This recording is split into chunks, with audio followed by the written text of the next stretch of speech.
Cinema అనే రంగుల ప్రపంచంలో ఎన్నో రూమర్స్ పుట్టుకొస్తుంటాయి. చిన్న హింట్ దొరికితే చాలు పెద్ద కథే అల్లేస్తుంటారు.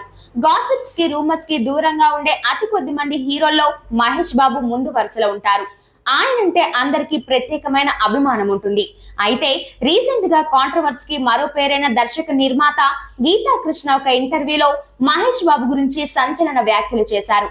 అప్పట్లో Mahesh Babu heroine త్రిషాతో secret affair నడిపించారని Tollywood నిర్మాత గీతా కృష్ణ నేరుగా చెప్పేశారు. అంతేకాదు, వారిద్దరు సీక్రెట్ గా ముంబైలో కలిసేవారని, ఓ రోజు ఈ విషయాన్ని మహేష్ బాబు భార్య నమ్రత కనిపెట్టి ఎంతో చాకచక్యంగా ఇష్యూ క్లోజ్ చేసిందని చెప్పుకొచ్చాడు. నమ్రత శిరోద్కర్ ని కూడా ప్రేమించి పెళ్లాడారు మహేష్ బాబు.